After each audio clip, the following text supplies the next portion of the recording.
Shri Maheshwari times के सभी पाठकों को श्रद्धा कट्टानी उदयपुर का सादर नमस्कार। जय माता दी। अभी हम सभी नवरात्रि एंजॉय कर रहे हैं और माँ की आराधना और उपासना कर रहे हैं। इसी बीच में बात हम सबकी में हम अपनी माँ के पल्लू के बारे में बात करना चाह रहे हैं। माँ के पल्लू का सिद्धांत माँ को गरिमामय छवि प्रदान करने के लिए था।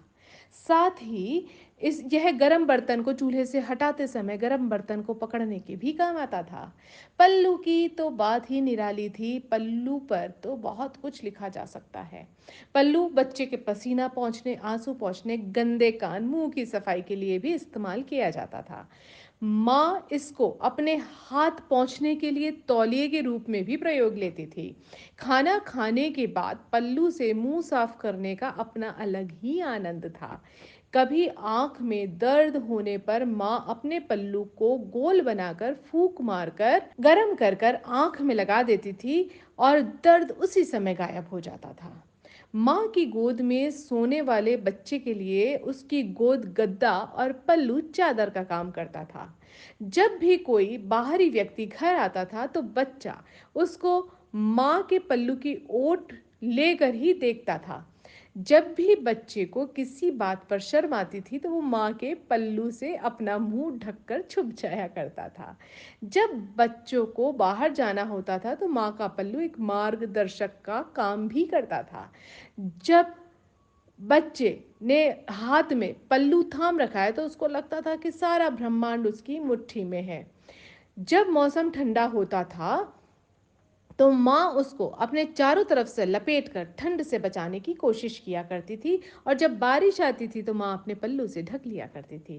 पल्लू एप्रन का काम भी करता था। माँ उसको हाथ तौलिए के रूप में भी प्रयोग करती थी। पल्लू का उपयोग पेड़ों से गिरने वाले जामुन और मीठे सुगंधित फलों को लाने के लिए भी किया जाता था। पल्लू में धान, दान, प्रसाद भी संकलित किया जाता था। पल्लू घर में रखे सामान से धूल उठा हटाने और उसमें भी बहुत सहायक होता था। कभी कोई वस्तु खो जाए तो एक पल्लू में गांठ बांधकर निश्चिंत हो जाना कि जल्द ही मिल जाएगी। पल्लू में गांठ लगाकर माँ एक चलता फिरता बैंक और तिजोरी थी और अगर सब कुछ ठीक रहा तो कभी कभी उस बैंक से कुछ पैसे भी मिल जाते थे। मुझे नहीं लगता कि विज्ञान इस पल्लू का विकल्प ढूंढ पाएगा। पल्लू कुछ नहीं बल्कि मन का विश्वास है।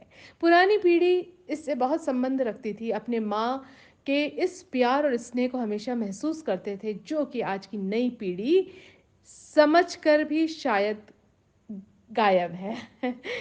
तो ये माँ की ममतामयी यादें थी। आप सभी अपना अपनों का ध्यान रखिए। जय माता दी। एंजॉय और जय श्री कृष्णा।